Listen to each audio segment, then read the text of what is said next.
Gue suka nih sama orang-orang yang mau ngeklik video ini. Karena apa? Karena dia mau tahu ya, dan dia mau belajar kalau misalnya kenapa sih ya konsep frugal living ini sangat penting banget kalau misalnya lu terapin dalam kehidupan lu sehari-hari ya cuy. Nah buat teman-teman yang belum tahu, hello guys, welcome in Bang Ari Jenong. Nah, jadi kali ini aku mau sharing ke kalian kalau misalnya kenapa sih konsep frugal living ini bisa bikin kalian itu sukses ya cuy. Ya bisa dibilang konsep frugal living ini bisa membuat kalian hidup financial freedom lebih cepat tentunya ya bre. Buat teman-teman yang mau komen, langsung komen aja kira-kira kedepannya kita bakal bahas apa lagi. Kalau misalnya lu suka video ini, coba di like dulu lah pokoknya lah. Nah kalau misalnya lu merasa ini bermanfaat dan teman-teman lu harus ngerasain juga, langsung aja di share aja ke teman-teman lu pada ya cuy. Dan di sini gue mau sharing kenapa sih kita itu ya harus bisa frugal living ya. Bahkan ketika lu pengen menuju dewasa, nah itu nggak kerasa guys, dimana lu akan mengalami ya keadaan lu harus bisa frugal living gitu. Sebenarnya frugal living apa sih? Nah bedanya frugal living sama pelit itu apa? Ini paling penting guys ya. Banyak orang yang berstigma kalau misalnya frugal living itu sama kayak orang pelit. Nah padahal itu berbeda guys ya. Frugal living itu kayak itu hidup sesuai kebutuhan, bener-bener sesuai kebutuhan. Kalau pelitnya udah kalian apa-apa dihitung, kalian apa-apa ya mempertimbangkan dengan bener-bener ya ketat banget lah. Seakan-akan mau makan pun kalian malah ngirit-ngirit ya, padahal itu nggak jangan gitu guys. Nah karena kebutuhan perut tuh sangat benar-benar mendominasi dalam kehidupan kalian sehari-harinya. Dari kalian berenergi, kalian aktivitas, kalian apapun itu, pasti kan semuanya kan butuh tenaga ya, butuh energi. Dan dimana sumbernya itu kan dari makanan ya. Kalau misalnya kalian pelit sama makanan apa yang kalian makan setiap hari, nah yang ada malah apa? Ya ujung-ujungnya kalian berenerginya kurang maksimal, cara berpikir kalian malah terhambat, nggak konsen, nggak fokus segala macamnya. Makanya contohnya apa bang? Contohnya gini guys ya, ketika kalian punya uang, nah punya uang banyak nih, si A sama si B nih. Si A ini maunya frugal living, tapi si B ini maunya jadi orang pelit gitu kan. Nah kalau misalnya dia itu mau hidup sehat, tentunya pasti harus beli buah. Cuman si A ini yang frugal living ya udah dia nggak neko-neko, cuman ya dia langsung aja beli buah.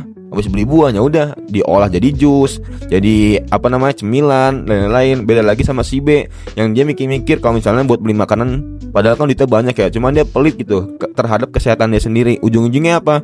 Ya mungkin dia makanan sembarangan, nanti sakit segala macam, biaya rumah sakit. Nah yang harusnya teman-teman punya duit itu buat konsumsi, tapi malah buat ya bayar rumah sakit. Nah itu kenapa teman-teman kalau misalnya untuk makanan itu paling penting jangan sampai kalian perhitung-hitungan, karena ya bisa dibilang sangat riskan sekali kalau misalnya teman-teman perhitungan sama makanan.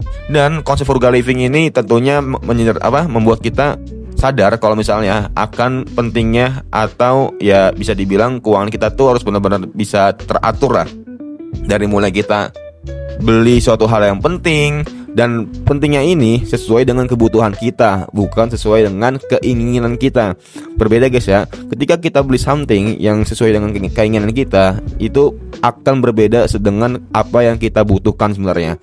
Banyak orang-orang yang berlindung dari kata gua nih butuh nih, padahal dia tuh ingin aja gitu. Contoh misalnya, lu di rumah ada sepatu dua, satu running atau sepatu jalan, tapi di sisi lain lu malah tertarik nih mau beli sepatu lagi, padahal dua sepatu lu yang di rumah itu masih bisa dipakai dengan alasan gua butuh nih buat jalan di mall, atau enggak gua butuh nih biar kelihatan makin keren. Nah itu kan suatu keinginan yang berlabel atau berlindung dari kata butuh. Nah hal itu ya bisa dibilang malah yang ada menguras duit kalian, bukannya buat ditabung atau enggak diinvest, malah dibuat beli sepatu yang ujung-ujungnya malah dibuang nanti di tempat sampah. Makanya kenapa teman-teman ketika pengen beli suatu barang sebisa mungkin perhatikan 3 ini guys ya. Pertama, manfaatnya itu udah berkurang. Nah karena apa? Karena rusak. Kalau sepatu karena jebol, udah nggak bisa udah nggak bisa dijahit lah istilahnya.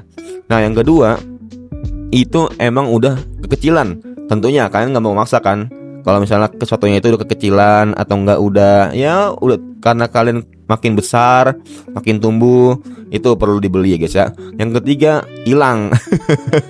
Kan nggak mungkin lu ngambil sepatu punya orang lain kan, pastinya mau nggak mau lu harus beli. Nah makanya kenapa konsep frugal living ini bukan dibilang pelit juga, cuman orang-orang tuh banyak yang pelit ya, karena ya kita itu beli sesuai dengan kebutuhan, bukan sesuai dengan keinginan. Nah, hal ini kalau misalnya teman-teman terapin terus, tentunya akan bisa ngebawa ekonomi teman-teman makin stabil dan nggak untuk kemungkinan bakal cepat untuk financial freedom ya cuy.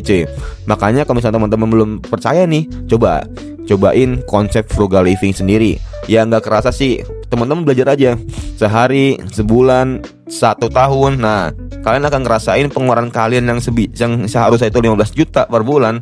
Ya nggak kerasa kalau misalnya per bulan kalian tuh cuman 2 juta atau nggak 3 juta. Makan sarapan yang biasa kalian itu sekali makan ya itu 30.000, 40.000. Coba beli yang 10.000 atau enggak 15.000 lah. Nah, itu makin memperketat atau ngepres keuangan kalian biar kalian itu bisa sisa uangnya itu diolah jadi investasi atau enggak ya dipakai hal yang berguna lah. Intinya buat kalian ngembangin bisnis, ngembangin usaha kalian, anything pokoknya yang bermanfaat untuk kalian ya guys ya.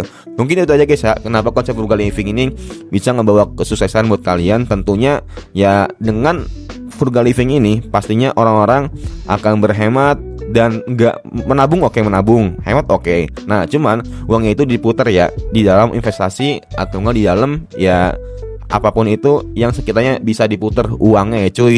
Buat teman-teman yang mau belajar investasi, langsung aja komen di bawah kira-kira kita bakal bahas apa lagi, ditulis aja di kolom komentar. And see you next time, bye.